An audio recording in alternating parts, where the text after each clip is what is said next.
오늘 주일은 주신 말씀 시편 97편 1절 말씀을 갖고 공호해서 충만으로 라는 제목으로 하나님의 말씀을 전하도록 하겠습니다.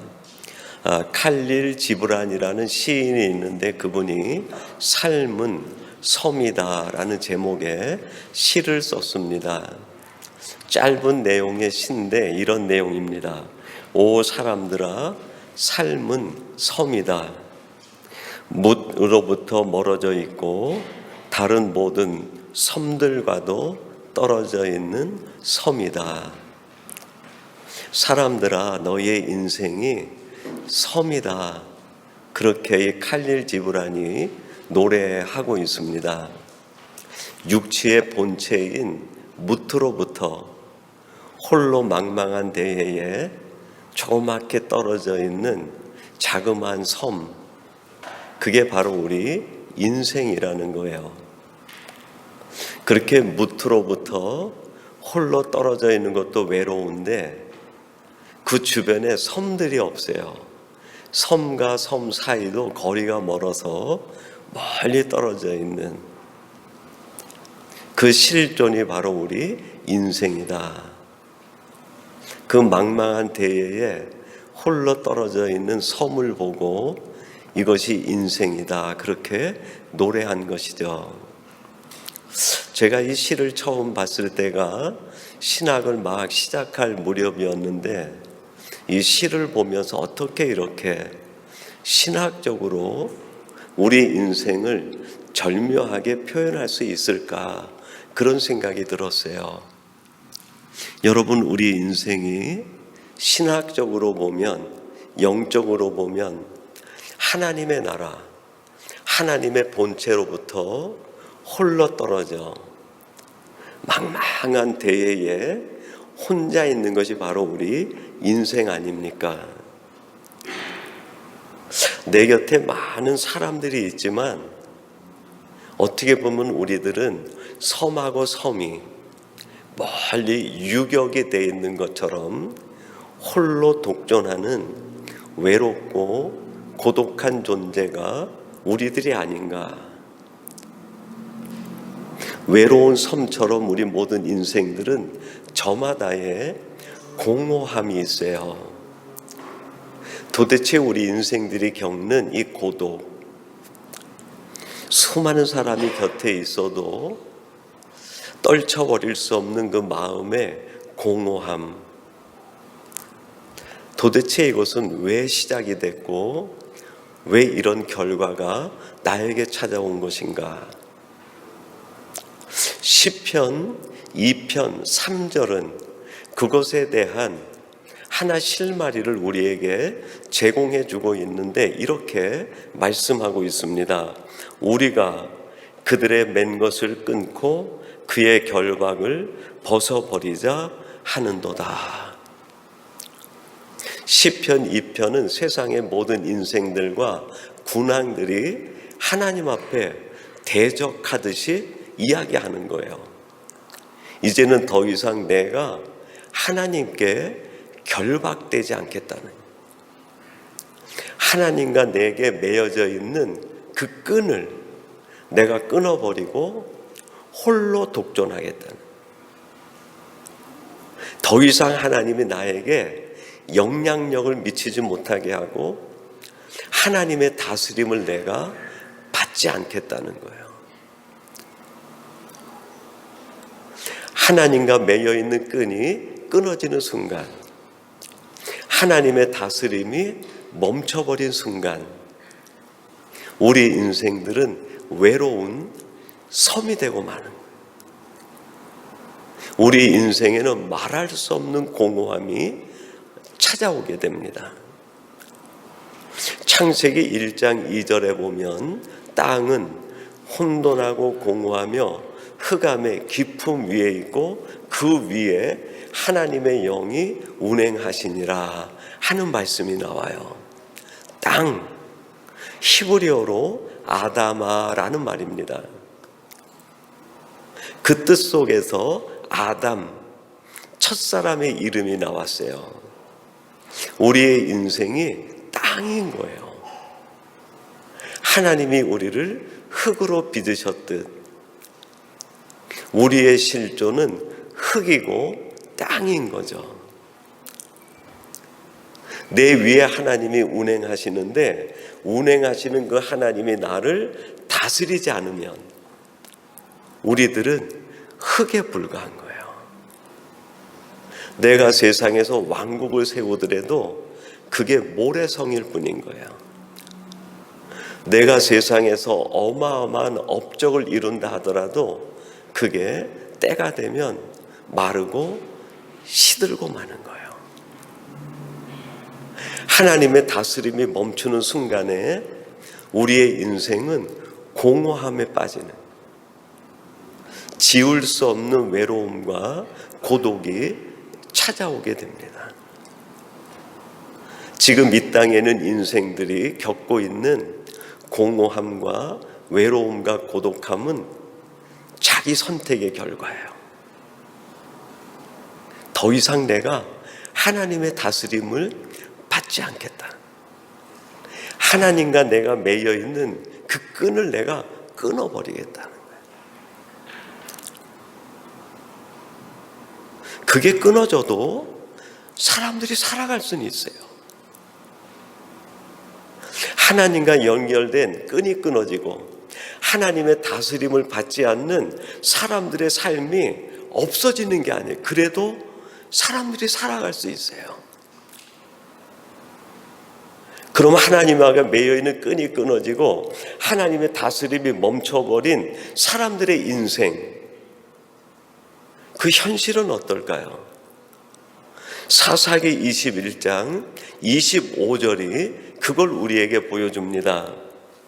그때의 이스라엘에 왕이 없으므로 사람이 각기 자기의 소견에 옳은 대로 행하였더라.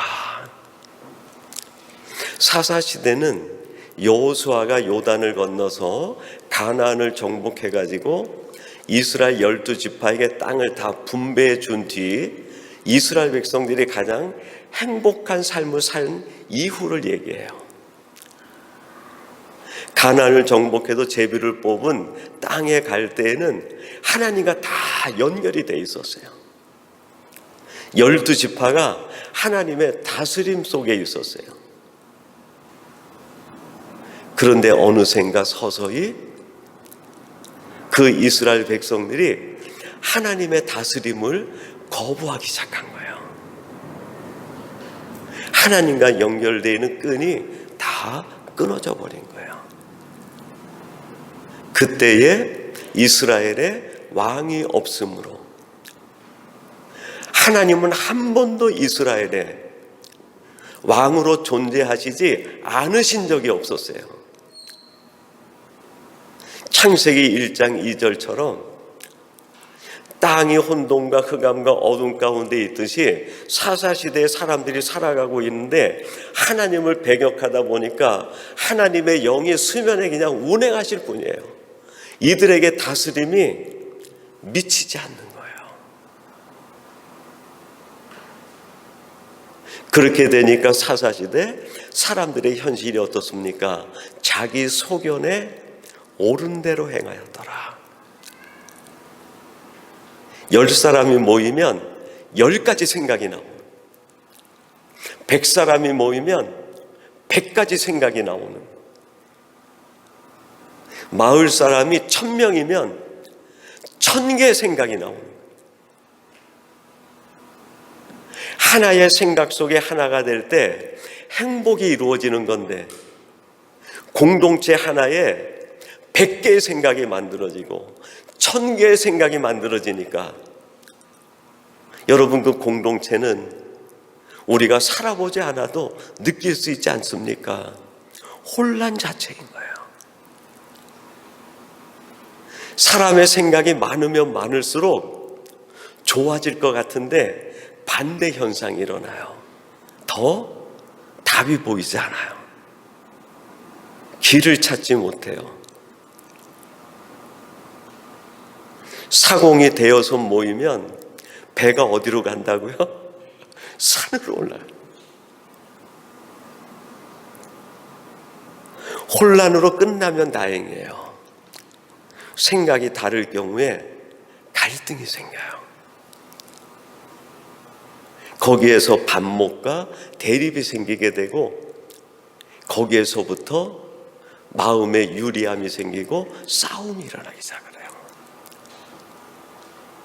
내가 살아가는 삶 자체가 전쟁터로 바뀌는 거예요. 세상이 전쟁터가 아니라 내 마음이 전쟁터가 되는 거예요. 하나님과 내가 떨어진다고 해서 내게 대단한 일이 일어나겠는가? 여러분, 정말 무서운 일이 일어나는 거예요. 내 마음 자체는 전쟁터가 되고, 내가 있는 공동체는 안식을 잃어버리고, 내가 살아가는 삶 자체는 혼란과 어두움에 빠져버리는 거예요. 이게 성경이 우리에게 보여주는 인간의 하나님 없는 현실의 실제 모습 아닙니까? 근데 이게 다른 동네 얘기가 아니에요. 다른 사람의 얘기가 아니라 내게서도 이런 일이 일어날 수 있는 거예요.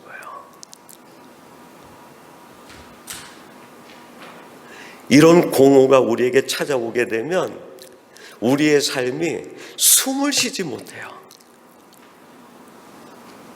우리가 영적으로 얼마나 탈진이 되는지 몰라요. 살아도 사는 것 같지가 않은 거예요.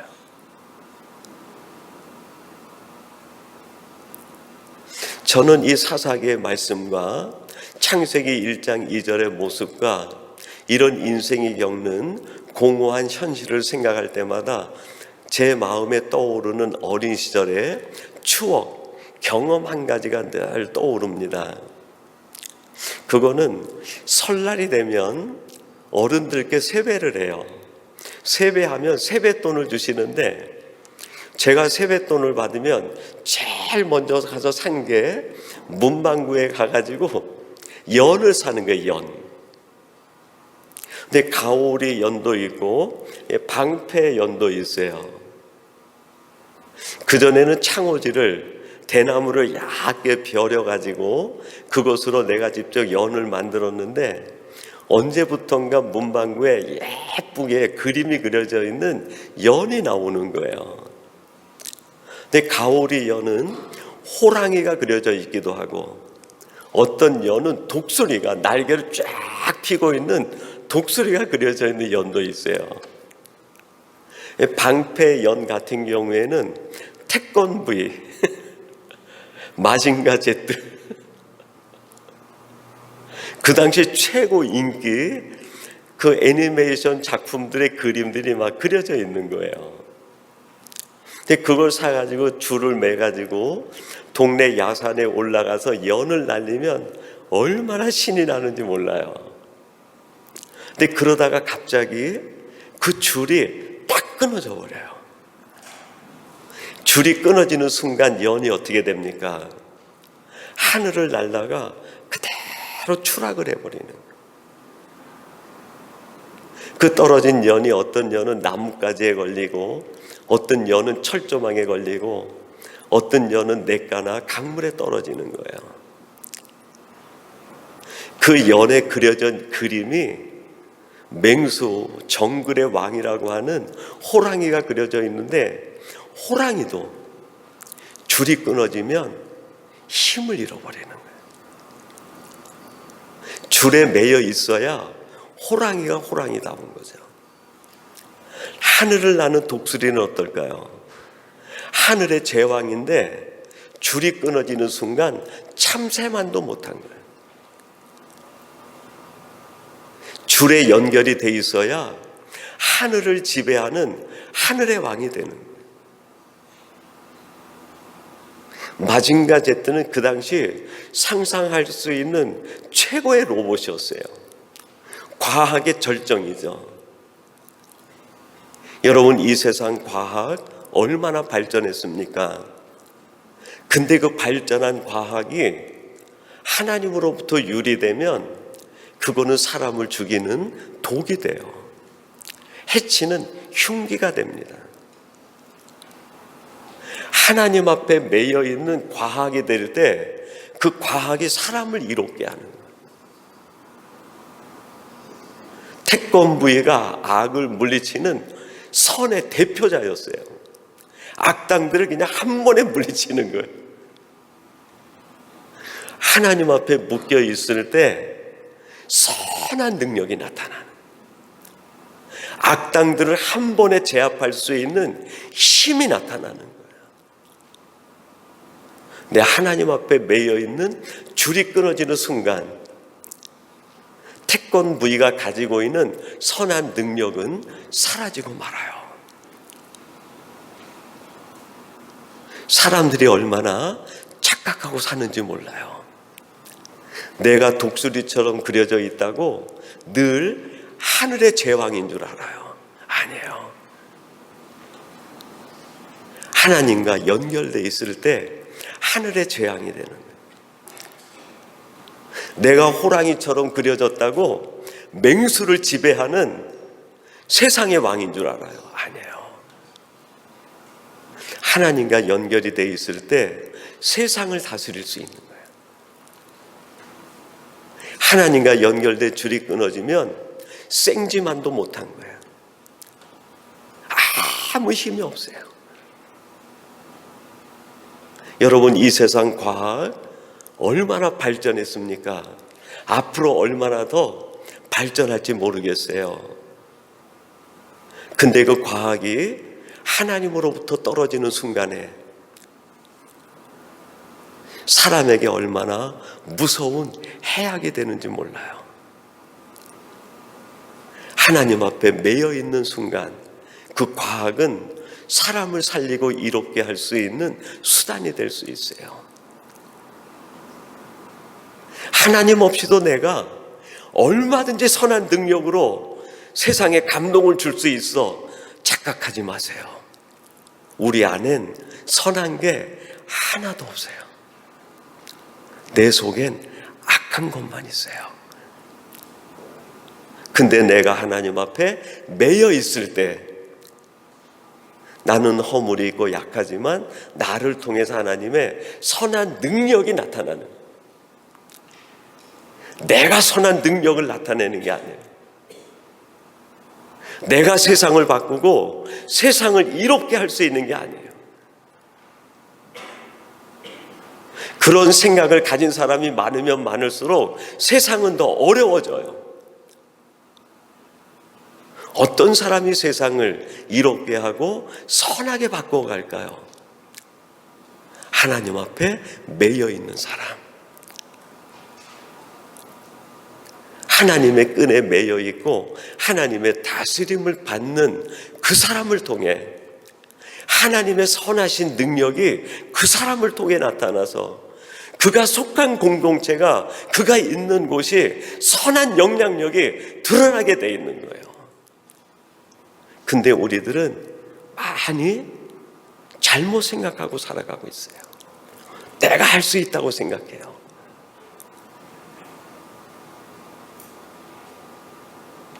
여러분, 하나님의 다스림이 멈추는 순간에 세상은 혼돈에 빠졌어요. 사람들은 혼란에 빠진 거예요. 사람이 가지고 있는 능력은 선한 능력이 아니라 자기 유익을 위한 자기 수단이 돼버리고 만 거예요. 거기에서 생각과 생각이 부딪히다 보니까 사람이 살아가는 삶은 전쟁터가 된 거예요. 이걸 어떻게 바꿀 수 있을까요?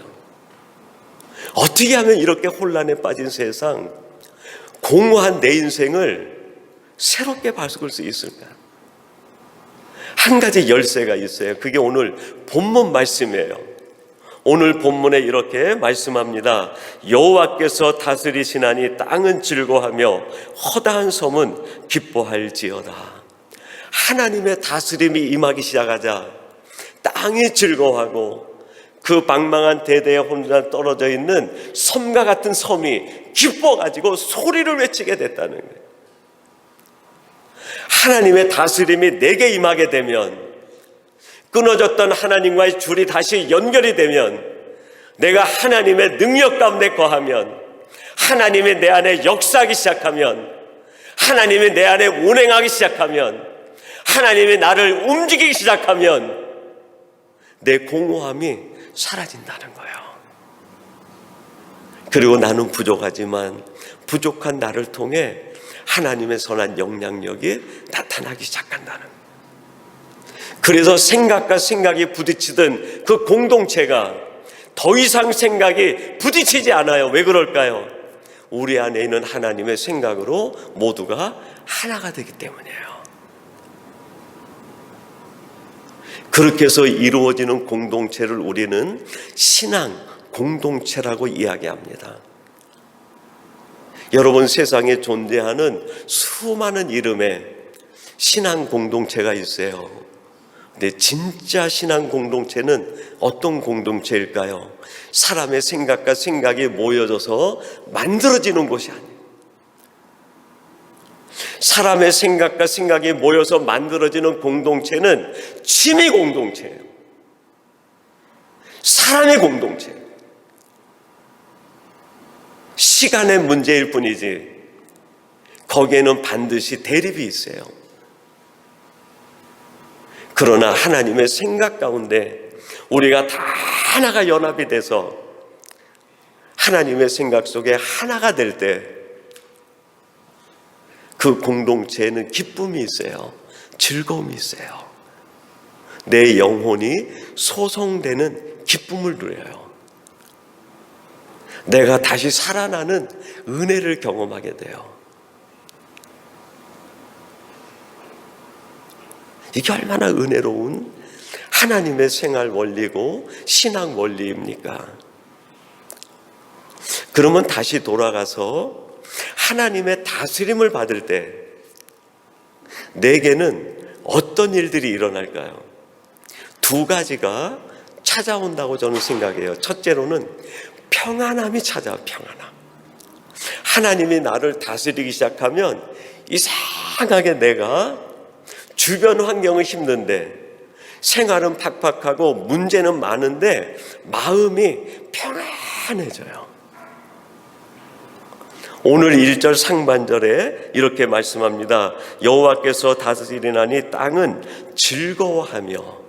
하나님이 다스리니까 땅은 아까 말씀드린 것처럼 아담한데 아담이라는 이름이 나왔어요. 사람 그런 뜻이에요. 인생은 그런 뜻이죠. 하나님이 다스리면 인생은 즐거워진다는 거예요. 즐거워진다는, 즐거워하며라는 히브리어가 사손이라는 말이에요. 사손. 그 말이 두 가지 뜻이 있는데 크게 웃다 그런 뜻이 있어요. 그리고 크게 웃는 거예요. 또 한 가지 뜻이 있는데 평안하다 그런 뜻이 있어요. 하나님이 나를 다스리면 생활은 힘들고 어려운데 막 웃음이 나는 거예요. 웃음이. 그리고 이상하게 마음이 평안해요. 왜 평안해질까요? 하나님이 다스릴 때 내 안에 일어나는 크고 작은 많은 생각들이 다 가라앉기 때문에 그래요. 우리의 마음이 불편한 건 지금 내 안에 생각이 수십 가지가 다투기 때문에 마음이 불편한 거예요. 근데 하나님이 다스리면 그것들이 다 가라앉아 버려요. 평안해지는 거예요. 여호수아 14장 15절에 정말 감동스러운 말씀이 나옵니다. 헤브론의 옛 이름은 기럇 아르바라. 아르바는 아낙 사람 가운데 가장 큰 사람이었더라. 그리고 그 땅에 전쟁이 그쳤더라. 그 땅에 뭐가 그쳤다고요? 전쟁이 그쳤더라. 그 땅, 말씀드린 것처럼 사람으로도 비유가 가능해요. 그 땅에, 그 지역에 전쟁이 끝났다 그런 뜻도 되지만 알레고리컬하게 해석해서 의역을 하면 땅, 그 사람, 그 인생 가운데 전쟁이 사라져버린 거예요. 갈렙이 여호수아에게 이야기합니다. 하나님이 내게 저 헤브론 산지를 주신다고 했으니 내 나이가 80이지만 그 산지를 내게 달라. 그러면 내가 그 땅을 정복하겠다. 그래서 여호수아가 그 분깃을 주니까 갈렙이 그 땅을 정복합니다. 그리고 이름을 바꿔버려요. 이전에는 그 땅이 기럇 야르바였는데 지금은 헤브론이 됐다는 거예요. 기럇 하면은 성읍 그런 뜻이에요. 야르바는 여기에 말씀 나오는 대로 거인을 뜻해. 거인. 사람이 다스리던 땅이에요. 사람 중에도 가장 큰 사람이 다스리던 땅인데 그 땅에 뭐가 있었다는 거예요? 전쟁이 그치지 않았다는 거예요. 내 인생을 사람이 다스리면 전쟁이 그치지 않는, 내 삶을 내가 다스리기 시작하면 내 마음의 혼란이 그치지 않아요. 갈등이 멈추지 않아요. 사람이 다스리던 그 성읍에 전쟁이 끝나지 않는 그 땅에 갈렙이 들어가서 하나님의 이름으로 정복을 합니다. 하나님의 다스림이 시작이 된 거예요. 하나님이 다스리자 그 땅에 전쟁이 그쳐버린 거예요. 내 심령에 하나님의 다스림이 시작되면 평안이 찾아오는 거예요. 여러분 한번 스스로 나를 돌아보세요. 나는 지금 평안한가? 아니면 마음이 늘 답답하고 불편하고 어려운가? 나를 불편케 하는 요소 분명히 있을 겁니다. 근데 그 요소하고 싸우지 마세요. 나를 힘들게 하는 어떤 대상이 있을 수 있어요. 그 대상하고 갈등하지 마세요. 진짜 내 인생의 문제는 나를 힘들게 하는 어떤 환경, 대상, 그 경우가 아니에요. 내가 힘들고 어렵고 복잡한 것은 지금 내가 온전히 하나님 앞에 다스림 받지 않기 때문에 일어나는 일이에요. 그런 환경과 어려움이 내게 있어도 하나님이 나를 다스리기 시작하면 전쟁이 그치는 거예요. 모든 마음에 답답한 게 사라져 버리는 거예요. 하나님의 다스림이 문제지 환경이 문제가 아니에요. 근데 우리는 신앙을 잘못 적용을 해요. 신앙의 이름으로 하나님 환경을 바꿔주세요. 내 상황을 바꿔주세요. 나를 힘들게 하는 저 대상을 바꿔주세요. 우린 그렇게 기도해요. 아니에요. 우리 신앙의 초점은 거기에 있어서는 안 돼요. 내가 힘들고 어려운 상황과 광야 가운데 있을지라도 하나님 내 마음에 온전히 하나님만이 다스림 받는 사람이 되게 주시옵소서. 하나님 앞에 다스림을 받기 시작할 때 환경이 문제가 되지 않아요. 더 이상 우리를 힘들게 하는 모든 상황들이 문제가 되지 않아요. 다스림의 문제예요. 두 번째로 하나님이 나를 다스릴 때 어떤 일이 일어날까요? 내 안에 뜨거움이 살아나기 시작해요. 뜨거움이. 오늘 1절 하반절에 보니까 그 섬은 기뻐할지어다 그렇게 고백합니다. 여러분 칼릴 지브라인이 시를 쓰면서 우리의 삶은 섬이다라고 했을 때 우리 인생이 섬 아닙니까? 외로운 존재, 고독과 공허한 존재인데 그 섬이 기뻐가지고 막 즐겁게 외치는 거예요. 막 마음이 뜨거워진 거예요. 그게 어디서부터 시작됐을까요? 하나님의 다스림이 시작될 때부터. 하나님이 나를 다스리기 시작하면 이상하게 마음이 뜨거운 게 막 올라와요. 막 뭔가 하고 싶어요. 막 섬기고 싶어요. 하나님 앞에 뭔가 자꾸 하고 싶은 거예요. 내가 이대로 있어서는 안 될 것 같은 마음이 들어요. 내 안에 하나님의 다스림이 시작됐다는 뜻이에요. 누가복음 24장에 보면 엠마오로 내려가는 두 제자 이야기가 나옵니다. 예수님이 돌아가신 뒤에 제자들이 있었던 예루살렘은 박해의 장소였어요. 유대인들과 로마에서 크리스찬들을 색출해내 가지고 박해가 이제 막 본격적으로 시작될 때였어요. 그러다 보니까 제자들의 마음이 혼란에 빠지는 거예요. 예수님을 알긴 아는데, 예수님과 3년간 동행하긴 했었는데 이상하게 마음이 공허한 거예요. 그래서 제자 두 사람이 엠마오로 내려갑니다. 엠마오라는 이름의 뜻이 따뜻한 곳, 그런 뜻이에요. 그 지역에 많은 지명이 있을 텐데 왜 하필이면 이들이 엠마오로 내려가는 제자들의 이야기를 하나님이 우리들에게 알려주고 있는 걸까요? 거기에 실마리가 있어요. 제자들의 마음이 따뜻한 곳을 찾아갈 만큼 지금 마음이 차가워져 있는 거예요. 주님과 함께 있을 때 그 뜨거움이 다 식어버린 거예요. 그래서 어디 가면 이 뜨거움을 회복할 수 있을까? 어디 가면 내 마음이 불타는 사람이 될 수 있을까? 그걸 기대하면서 엠마오로 내려가는 거예요. 가는 길에 누구를 만납니까? 부활하신 주님을 만나요. 그 부활하신 주님이 엠마오로 내려가는 두 제자들에게 말씀을 풀어주기 시작하는 거예요. 이사야의 말씀을 풀어주시고 하나님께서 장차 세상을 구원할 메시아를 보내주셨는데 그분이 예수님이라는 이사야 말씀을 해석을 해주세요.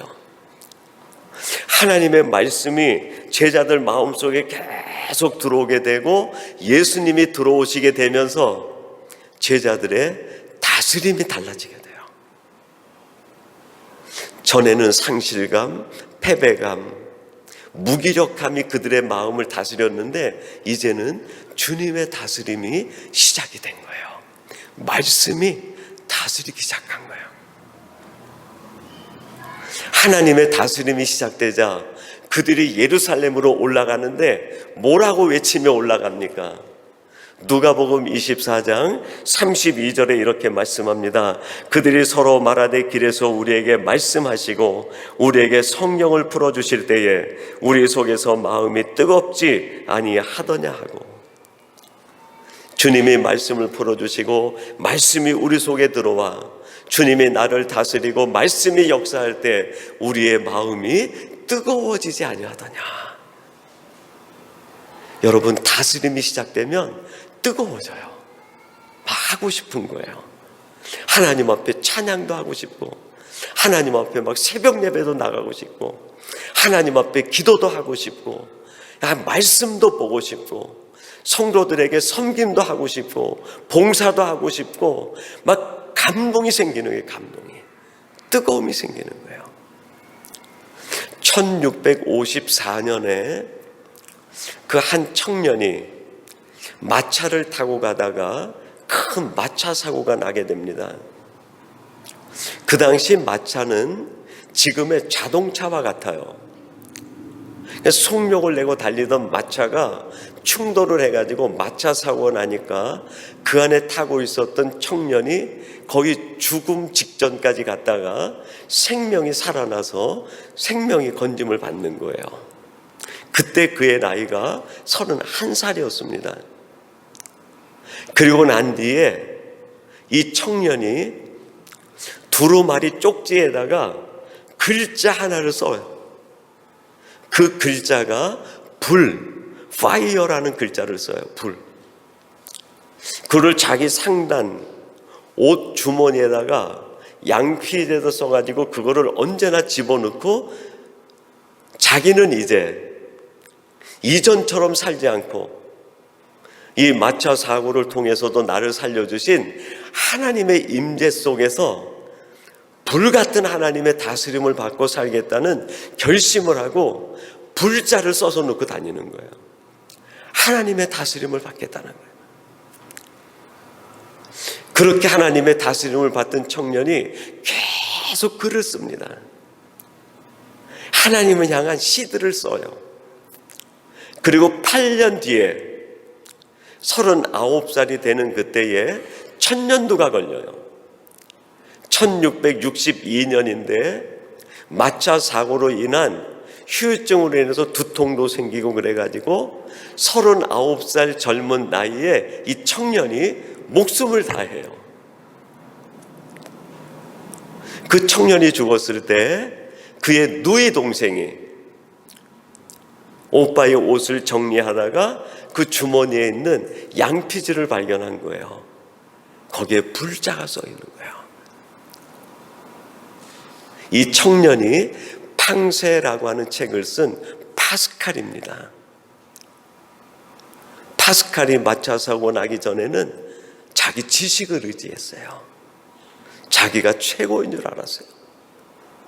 자기 인생을 자기가 지배하고 살았던 거예요. 내 마차 사고 나는 순간 자기 인생을 하나님이 다스리는 인생으로 바꿔버린 거예요. 그의 삶이 불같은 삶이 된 거예요. 그 뒤에 남긴 그의 책들이 수많은 사람들에게 감동을 주는 영향력을 끼치는 책이 된 거예요.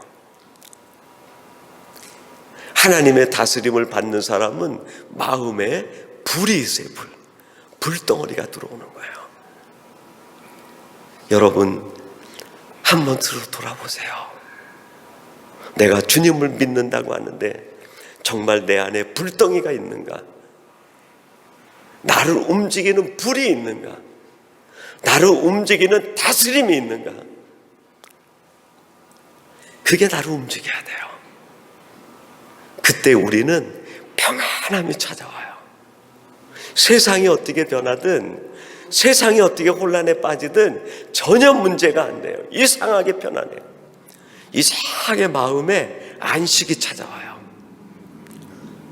그리고 마음이 뜨거워져요. 뭐든지 하고 싶은 거예요.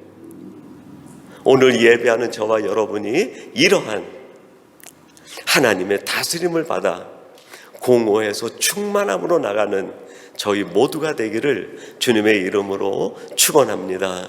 우리 같이 기도하겠습니다. 하나님 아버지 감사합니다.